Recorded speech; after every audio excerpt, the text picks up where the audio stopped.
Hello and welcome to lecture number 3 in week 5. We'll be turning some attention now to the vowel sounds in spoken English. We'll be exploring the vowel chart from the speech to print book and talking about spoken syllables. We'll also do an introduction of the impact of phonetics on teaching, reading, and spelling. So let's start with a definition of what is a vowel. Many teachers think of vowels as letters, A, E, I, O, and U. Those are letters that represent sounds, but vowels are more than just those letters. Vowels are not consonants. They're not simply just a middle sound, although vowels are the peak of syllables. Vowels are open speech sounds made with little obstruction of the tongue, lips, teeth, or air passing through your vocal cavity or mouth. Vowels are continuous and voiced phonemes. Every syllable in English has a vowel phoneme. A syllable can contain a single vowel, but a syllable can't contain a single consonant only. There are 18 vowel phonemes in English if you count the 3 vowel R sounds, plus the schwa sound, which is technically not a phoneme. The vowels are thought of as what we sing. So when you're singing a song, what gets held in your speech stream is often the vowel sounds. So let's listen for the vowel sound in each of these words. I'm going to say the word and I want you to say the vowel. Wash. What's the vowel sound you hear in the word wash? W, ah, ah is the sound. How about in the word star? Vowel sound in the word star is R. The next word is freight. A, t, A is the vowel sound in freight. Sung.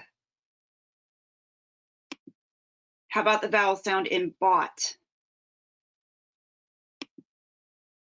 The next word is buy. What's the vowel sound in the word put? The word gym. And the last word toy. Your knowledge of how these words are spelled may make it harder for you to focus in on the vowel sound. When you look at each word, you can see what makes learning to read even more tricky. The fact that many different letter combinations or graphemes can be used to represent the vowel sounds. More on that later, but for now, we're going to focus in on the 15 vowel sounds and even introduce those 3 vowel R combinations. The vowel chart from the speech to print book represents those 18 vowels in spoken English by position of the mouth, lips, tongue, and vocal cavity. 15 of the vowels can be distinguished on dimensions of tongue position, front, middle, or back, and tongue height, high or low. The vowel sounds are organized on the vowel chart from the highest, most front vowel, E, as in meat. Front vowels are made with the mouth in a smile position. As the tongue drops and the mouth opens, the sounds are represented from top left to bottom middle of the chart. The most open mid-position sound is ah, as in father or pot. Then the sounds go back up, so to speak, to the top right position on the chart. As the mouth closes and the placement of the sound moves toward the back of the mouth with the tongue coming up towards the roof of the mouth until you get to sounds like you in the word use. The difference between adjacent sounds is a small shift in jaw closure and shift of tongue height and placement. The vowels that don't fit in the chart are the schwa sound, talk more about that in a second, the diphthongs, and the vowel R patterns. Schwa is a reduced vowel that appears only in an unstressed syllable. It can't be sounded out for spelling. This makes it tricky for students because the sound that they would produce and want to represent isn't necessarily the sound or isn't necessarily the letter in the written form of the word. To make it even more confusing, the schwa sound can be represented by a variety of letters.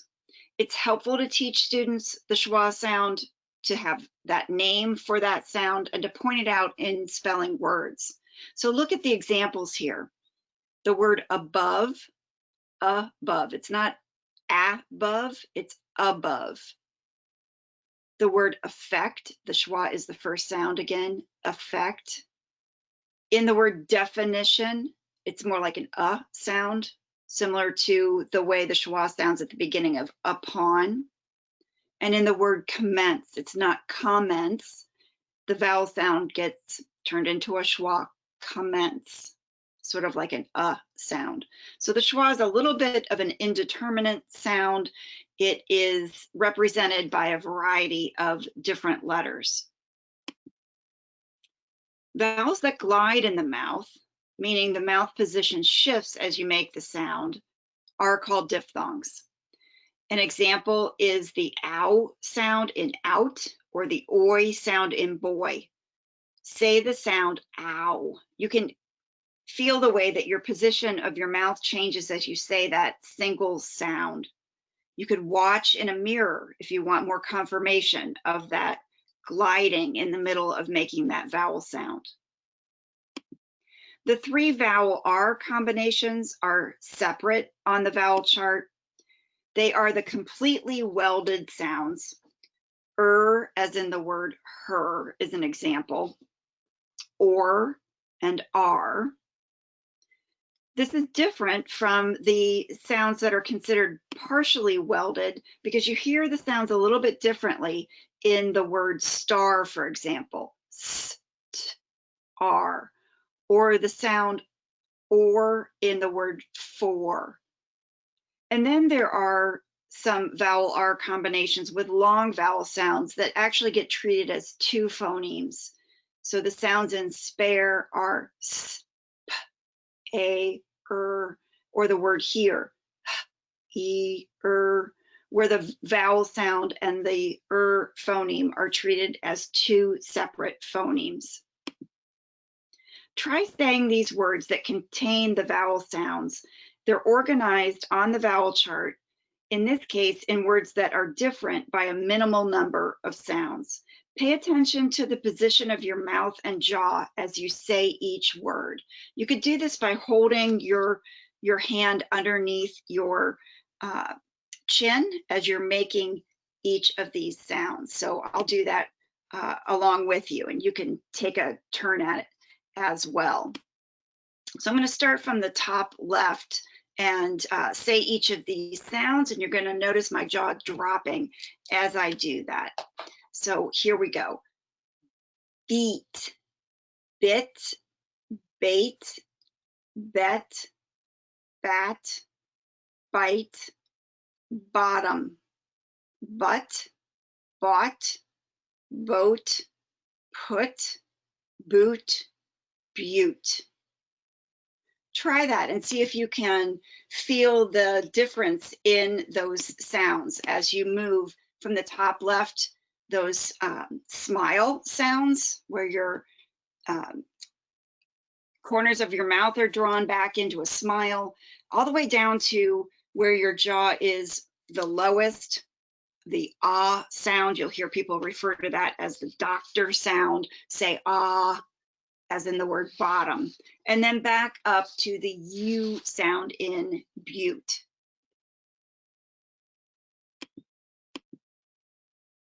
Starting in kindergarten, it is useful to teach with a sound wall that includes a vowel chart and a consonant chart.